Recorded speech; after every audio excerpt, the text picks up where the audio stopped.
भारत भूमि पे जो व्यवस्थाएं आज पुरातन काल से लागू हैं, जो व्यवस्थाएं आज पुरातन काल से चल रही हैं, चाहे वो शिक्षा की हो, चाहे वो जागरूकता की हो, चाहे वो समाज सुधार की हो, उसकी जिम्मेदारी हमेशा सन्यासियों ने ली। खासतौर से सन्यासियों का यही काम था, शिक्षा देना, समाज में एक जागरूकता लाना, समाज में एक तरीके की उन्नति को लाना, सही या गलत का डिसीजन लेना।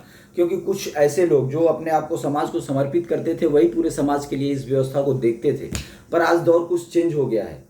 आज लोग भगवान के पास जाते हैं, मंदिरों में जाते हैं, मंदिरों से हर तरह के कष्ट पहले दूर होते थे, पर अभी कुछ अलग ही हो गया है। कुछ षड्यंत्रकारी लोग मंदिरों के ऊपर हावी हो गए हैं, या मंदिर व्यवस्था को कुछ अलग तरीके से, कुछ इंटरनेशनल शक्तियां हैं जो डिस्टर्ब कर रही हैं। मंदिरों का पैसा उनके पास जा रहा है जो मंदिरों को नष्ट करने के लिए संकल्पित रहे। मंदिरों का पैसा उनके पास पहुंच रहा है जो मंदिरों को समाप्त करने के लिए, जिन्होंने आजीवन काम किया, जिन्होंने मंदिर लूटे, जिन्होंने हत्याएं की, जिन्होंने अपहरण किए, आज मंदिरों के पैसे से उनका डेवलपमेंट किया जा रहा है। तो क्या हमारे सामने किसी राक्षस को पैदा करने की कोशिश की जा रही है? आज ये सोचने की बात है। हमको किसी से कोई शिकायत नहीं, आप अपना लीजिए, अपने रास्ते रहिए।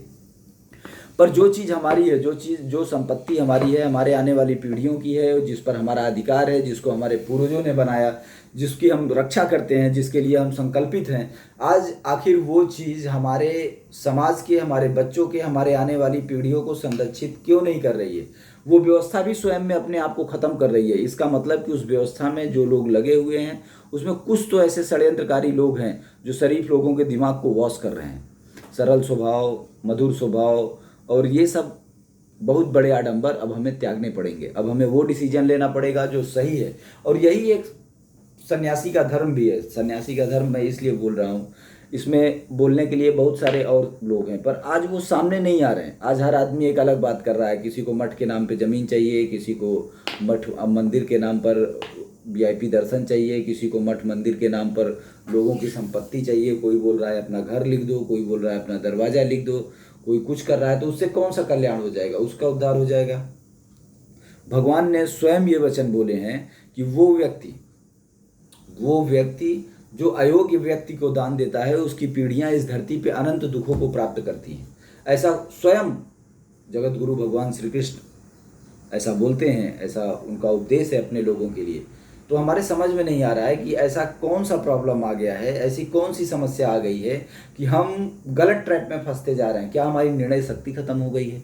परमेश्वर कोई डर का विषय नहीं है। परमेश्वर कभी नहीं डराता, वो हमेशा ताकत देता है। परमेश्वर हमेशा हमारी रक्षा करता है। परमेश्वर सदैव ही हमारी रक्षा करता है। अगर हम उसके पास जाते हैं, बुलाते हैं, तो वो आते हैं, वो हमारी रक्षा करते हैं। इसीलिए हम कायम हैं। आखिर दुनिया में सभी खत्म हो गए, हम ही क्यों हैं? क्योंकि हमारी दैवी ताकतें हैं, इसलिए हम हैं। अगर नहीं होती तो हम भी नहीं होते। पर जितना नुकसान कई हजार साल के संघर्षों ने नहीं किया, जितना नुकसान हम देखेंगे कि आज लाखों वर्ष की सभ्यता में नहीं हुआ, जितना आक्रांताओं से नहीं हुआ, लुटेरों से नहीं हुआ, जो जाहिल खच्चड़ वाले थे उनसे नहीं हुआ, उससे ज़्यादा नुकसान 50-60 साल में हमारे खुद के लोगों ने कर दिया। वो मतलब एक सनक में जी रहे हैं। और एक वक्त आएगा, अगर इस चीज़ को रोका नहीं गया, तो एक वक्त ऐसा आएगा कि अगर वो बैक करना भी चाहें तो बैक कर नहीं सकते। और वो लोग जिनके सनक में वो इस मार्ग पे आगे बढ़ रहे हैं, वो उस समय इनको बचा नहीं पाएंगे।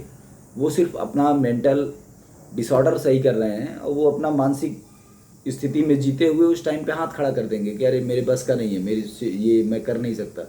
उस टाइम पे आप क्या करेंगे? उस टाइम पे एक समस्या जाएगी। इसलिए पूरा समाज इस बात को समझे कि आज वो दिन आ गया है जब संपूर्ण मठों और मंदिरों के संपूर्ण पैसे को एजुकेशन में लगाया जाए, रिसर्च में लगाया जाए। सभी जितनी ट्रस्ट की ज़मीनें हैं उस पर कॉलेज और यूनिवर्सिटियों की स्थापना की जाए। ये बहुत ज़्यादा ज़रूरी है। बच्चों को शिक्षा दी जाए, बच्चों को दैवी ज्ञान के बारे में भी पता चले, उनको अंदर चेतना का विकास करने का भी विज्ञान होना चाहिए। और इस बात को अगर कोई सही तरीके से कर सकता है तो एक सन्यासी ही कर सकता है। एक ऐसा आदमी जिसने हम पे अपने संपूर्ण जीवन को समर्पित कर दिया हो इस राष्ट्र के लिए, इसकी आने वाली पीढ़ियों के लिए, सिर्फ वही इस काम को कर सकता है।